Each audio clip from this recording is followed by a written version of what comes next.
নমস্কার বন্ধুরা, আমি অনিন্দিতা আপনাদের সকলকে স্বাগত জানাচ্ছি। আজকের পটল আর ডিম দিয়ে দারুণ স্বাদের একটা রেসিপি শেয়ার করব। তার জন্য এখানে আমি 4 পিস পটল নিয়েছি আর নিয়েছি একটা ডিম। এগুলো আপনারা কম বেশি করে নিতে পারেন। এবার আমি পটলের খোসাটা ছাড়িয়ে নেব।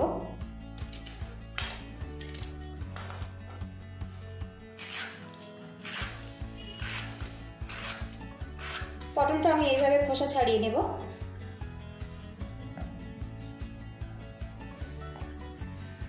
চার পিস পটল আমি খোসা ছাড়িয়ে নিয়েছি। এখানে আমি একটা বোল নিয়েছি আর এখানে যে ডিমটা নিয়েছিলাম ফাটিয়ে এর মধ্যে আমি দিয়ে দেব। এবার এই ডিমের মধ্যে দিয়ে দেব কাঁচা লঙ্কা কুচি, ঝালটা স্বাদ মতো দেবেন। দিয়ে দেব সামান্য পরিমাণে পেঁয়াজ কুচি, পেঁয়াজটা একদম ছোট ছোট করে কেটে নিতে হবে। আর দিয়ে দেব সামান্য পরিমাণে ধনেপাতা কুচি। এবার এর মধ্যে দিয়ে দেব স্বাদ মতো লবণ। এবার ডিমটা ভালো করে ফেটিয়ে নিতে হবে। এখানে ডিমটা কিন্তু একদম খুব ভালো করে ফেটিয়ে নিতে হবে। এদিকে দেখুন ডিমটা খুব ভালো করে আমি ফেটিয়ে নিয়েছি। এখন কিন্তু কোনো রকম লালা কাটছে না, এইভাবে ফেটিয়ে নিতে হবে।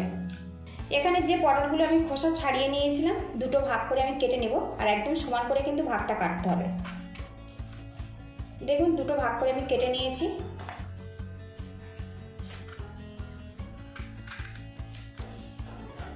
পটলগুলো কাটা হয়ে গেছে। এবার এর মাঝে থেকে দানাগুলো আমি বের করে নেব এইভাবে। তো দেখুন দানাগুলো আমি এইভাবে বের করে নেব। এই দানাগুলো আমি কিন্তু কাজে লাগাবো, ফেলবো না, এইভাবে কেটে নেব। সবগুলো দানা আমি বের করে দিয়েছি। এবার এখানে ডিমের মধ্যে যে পটলের দানাগুলো আমি বের করেছি দিয়ে দেব। এটা আপনারা চাইলে দিতেও পারেন, নাও দিতে পারেন। এইভাবে একটু আমি হাত দিয়ে ম্যাশ করে দেব। এটা আবারও মিক্স করে নেব। এবার এই পটলের মধ্যে স্বাদ মতো লবণ দিয়ে দেব। লবণটা ভালো করে মিক্স করে নেব। এদিকে প্যানটা আমি গরম করে নিয়েছি আর এর মধ্যে দিয়ে দেবো 1 চামচ পরিমাণে সরিষার তেল। আর এই রেসিপিটা আমি সরষের তেলে বানাবো, আপনারা চাইলে সাদা তেল দিয়েও বানাতে পারেন। তেলটা প্যানের চারিদিকে ভালো করে লাগিয়ে নিতে হবে। আর এখানে আমি ছোট 4 চামচের 1 চামচ মতো তেল ব্যবহার করেছি। দেখুন তেলটা কিন্তু খুব কম। এবার এই প্যানে যে পটলগুলো আমি কেটে নুন মাখিয়ে রেখেছিলাম এইভাবে সোজাসুজি করে বসিয়ে দেব। পটলগুলো আমি প্যানে কিন্তু খুব সুন্দর করে বসিয়ে দিয়েছি।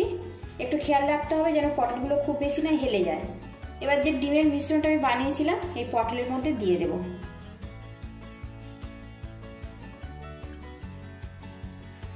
এইভাবে সবগুলো পটলের মধ্যে ডিমের মিশ্রণটা আমি দিয়ে দেব।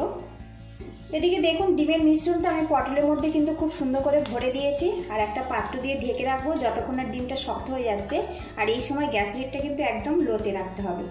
এবার আমি ঢাকনাটা তুলবো। তো দেখুন পটলের ওপরের ডিমগুলো কিন্তু বেশ শক্ত হয়ে গেছে আর পটলটা কিন্তু ভেপে বেশ সিদ্ধ হয়ে গেছে। এবারে এগুলো আমি উল্টে দেব। আর বন্ধুরা কিন্তু একটু খেয়াল রাখতে হবে এই পিছনের পোর্শনটা খুব বেশি না পুড়ে যায়, তাহলে কিন্তু খেতে ভালো লাগবে না।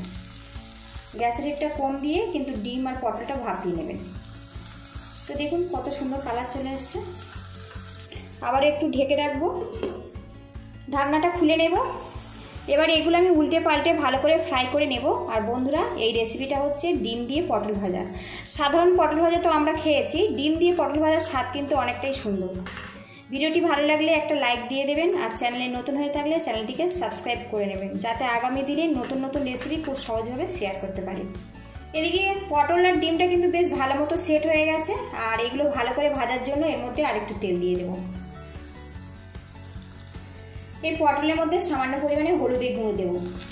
যদি না পছন্দ করেন তো হলুদের গুঁড়োটা বাদ দিয়ে দেবেন।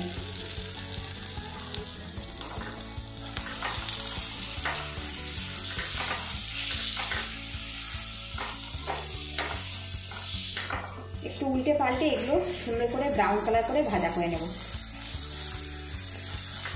দেখুন ডিম আর পটলটা আমি ভালো করে ভেজে রেডি করে নিয়েছি। এবার এগুলো আমি তুলে নেব। আর বন্ধুরা এই রেসিপিটা কিন্তু আপনারা ভাত কিংবা রুটি পাউডার জন্য পরিবেশন করতে পারেন, খেতে কিন্তু অসাধারণ লাগে। তো লুকিংটা দেখুন কত সুন্দর,